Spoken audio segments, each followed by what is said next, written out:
So far, she's averaging 19 points in the league, leading 9.3 assists through 4 games this season. I could give a damn about that last part. Right, Stephen A. Smith, can the WNBA keep itself afloat while CC, as in Caitlyn Clark, is out? I'm not going to ignore, nor am I going to take my eyes off of what transpires with the WNBA over the next 2 weeks while Caitlyn Clark ended up, as an all-star, ended up being 4th in the league in MVP voting, was the clear winner for Rookie of the Year. No competition whatsoever in that regard. The WNBA's biggest star, Caitlyn Clark, is battling back from not 1 but 2 injuries this season. And now, as the Commissioner's Cup looms, the Fever's ultimate weapon might not suit up. How this groin injury is changing not just her team, but the league's future will leave you stunned. Imagine this, the Indiana Fever, sitting at the bottom of the standings, are about to face one of their most critical games of the season, and their biggest weapon, Caitlyn Clark, is sidelined. The stakes couldn't be higher. The Commissioner's Cup isn't just any game, it's the midseason championship, and with a $500,000 prize pool on the line, teams come out swinging. For the Fever though, the question is simple. How do you swing without your heaviest hitter? Clark's groin injury couldn't have come at a worse time. Her presence this season has been the heartbeat of the team, leading the WNBA in scoring with nearly 25 points per game, dishing out over 7 assists, and becoming a vocal leader on the floor. Without her, the Fever's dynamic shifts dramatically. Sure, Kelsey Mitchell can carry some of the load, but can she do it alone against a calculated, defensively sound team like the Minnesota Lynx? This season, when Clark plays, the Fever's offensive rating shoots from the league's bottom tier to slightly above average. When she doesn't... Welcome back to Stephen A. Smith Show. Now let's get to the WNBA, where the Indiana Fever announced that star Caitlyn Clark will be out at least 2 weeks. I'm not going to summarily dismiss the WNBA, its growing popularity, some of the athletes that they have in there. I mean, Asia Wilson, come on now. She's balled since she's been in the NBA. She came into the league last year with no break whatsoever between the college game and the pro game and did her thing. Instead, they resented it because they said, yo, we were doing stuff long before Caitlyn Clark got here, and y'all wasn't paying attention then. Well, let's just say things fall apart. And let's not ignore the Lynx here. Cheryl Reeves' squad doesn't make flashy plays or overwhelm with high scoring. Instead, they grind teams down with discipline, execution, and an unshakable focus that's earned them a reputation as one of the hardest teams to outthink. Add to that a bit of personal drama, Reeves' controversial decision to leave Clark off Team USA for the Olympics, and you've got a recipe for tension on and off the court. I don't care about her leading the league in assists. I don't care about the points that she's averaging because I already know that the young lady can ball. I don't think it's specific about Caitlyn Clark. I think it's what Caitlyn Clark represents. See, it's through no fault of Caitlyn Clark. Caitlyn Clark balls. She balled at Iowa in college. They ignored the fact that you got chartered flights because of this girl.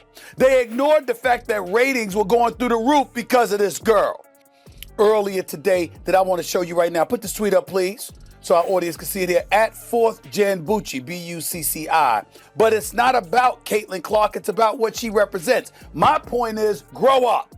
Now, without Clark, the Fever's strategy becomes speed and hustle. Kelsey Mitchell has already emphasized pushing the tempo, but with that comes the challenge of maintaining consistency across 4 quarters. Role players like Victoria Vivians and Erica Wheeler need to step up big and quick. The Fever have to outwork the Lynx, but the question is, can they hold together under such high pressure? For Indiana, this game isn't just about skill or strategy, it's about showing a level of determination that could define their season, but the ripple effects of Clark's absence go far beyond this one matchup. What if one player really could change an entire league? Caitlyn Clark's groin injury might be proving that right now. When news broke that she could miss critical games during the Commissioner's Cup, it didn't just send shockwaves through Indiana Fever fans, it rippled through the entire WNBA.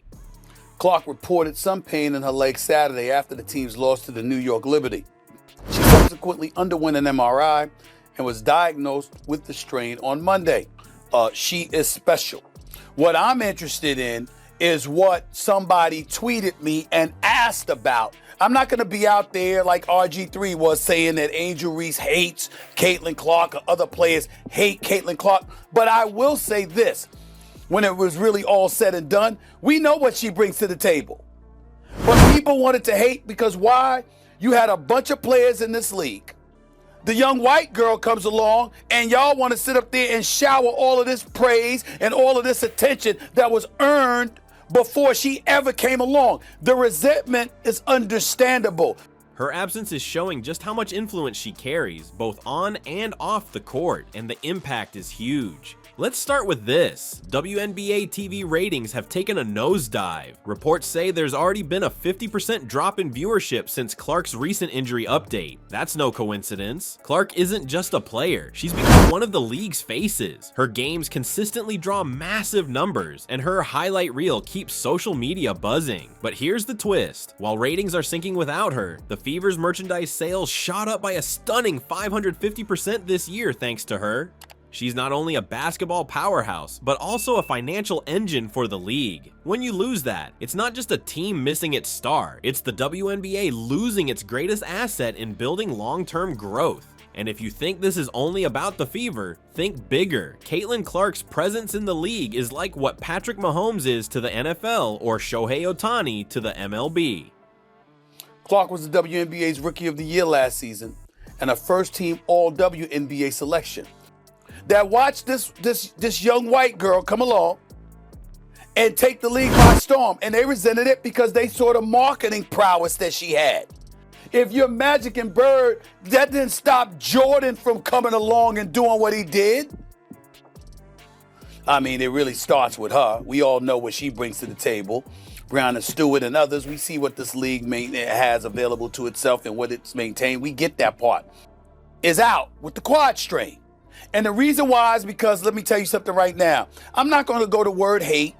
Colin Cowherd even said trading her would spark a full-on fan revolt. That's how generational she is. Fans don't just watch her, they're invested in her. Scroll through Twitter or Instagram and you'll see everything from get well soon posts to heated debates about whether the Fever are rushing her back too fast. Some fans are already questioning if the organization is prioritizing short-term wins over her long-term health. And honestly, it's a tough balancing act for both the team and the league. This isn't just about one player sitting out. The WNBA is stuck at a crossroads. How they handle this, with Clark's recovery, league momentum, and fan engagement riding on it, could set the tone for years to come. So where do they go from here? Caitlyn Clark's injury isn't just a blow to the Fever's season, it's a warning light for the entire WNBA. Her absence reminds us how much the league depends on its star players, and the decisions made now will ripple far into the future. Balancing her recovery and the Fever's needs isn't just about this season, it's about setting a standard for player care. As fans, it's on us to step up.